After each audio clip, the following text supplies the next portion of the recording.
Let's build on what you learned in the cycle tutorial because this video is designed to give you clarity on how trends actually begin, how they develop, and how they end, using SIMO Pro to track the trend component of price movement step by step. The goal here isn't to guess or react. The goal is to understand where price is in its structural progression, so you're always trading in alignment with the dominant force in the market.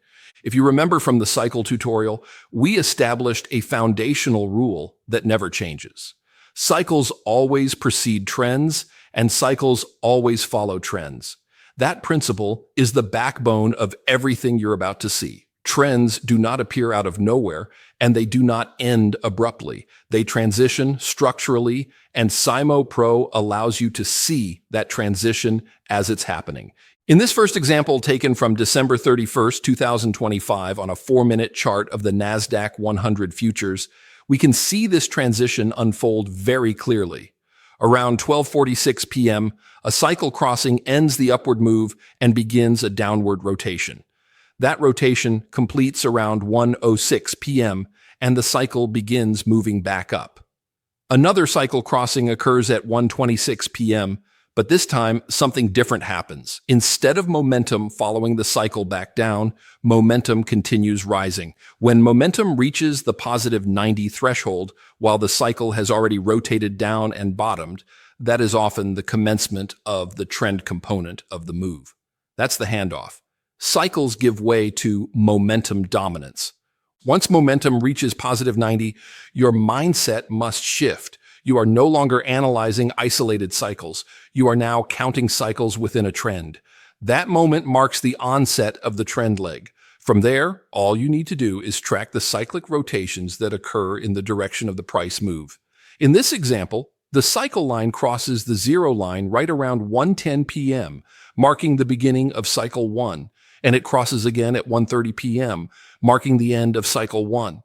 That zero line cross gives you the boundaries of that first rotational phase inside the trend. As long as momentum remains dominant, meaning it stays above positive 90, the trend remains intact. You'll notice something important during this phase, the absence of sine wave formations. That absence tells you cycles are no longer leading price. Momentum is. In this example, cycle 2 begins around 1:50 p.m. and ends at 2:06 p.m., completing the second rotational phase within the trend. This is a critical rule to remember. Cyclic rotations during a trend always occur in the direction of the price move. If momentum is up, you are counting upward 180-degree rotations. The average trend typically contains 2 cycles. And cycle 2 generally marks the end of the rotational component in the direction of the trend. In rare cases, you may see a third cycle, but that happens far less often and should not be expected as the norm. Now remember, cycles always follow trends. After the second cycle completes, momentum begins to weaken. In this example, momentum falls off the positive 90 threshold around 2:14 p.m., while the cycle component has already crossed below the zero line. Notice how sine wave behavior returns, with both momentum and cycle falling together. That tells you the trend phase is ending and the market is transitioning back into rotation. Around 2:26 p.m., cycle and momentum intersect again, but instead of momentum curling back up to continue the uptrend, momentum sinks lower. When momentum falls below negative 80, that can be interpreted as the beginning of the downtrend leg of the move. This is the mirror image of how the uptrend began earlier.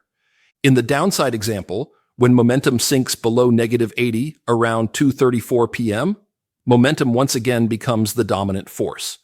You'll notice an absence of sine waves from that point forward, confirming the market has entered trend mode to the downside.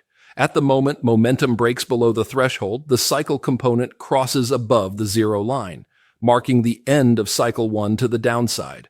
From there, you begin counting cycles again. Cycle 2 begins at 2:54 p.m. and ends at 3:14 p.m., perfectly marking the end of that downside trend leg.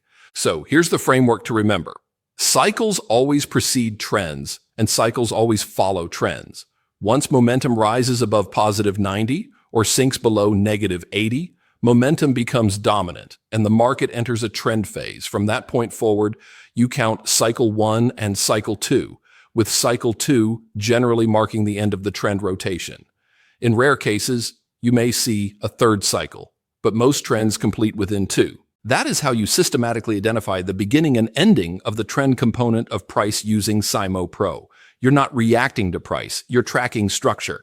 And once you understand that structure, trends stop feeling random, and because you know exactly where you are in the move. And with that said, this completes our breakdown of the trend component of price using sine-wave Pro. If this helped bring clarity to how trends actually form and unwind, make sure you revisit the cycle tutorial as well, because the two always work together. Once you can see both clearly, the market starts to make a lot more sense.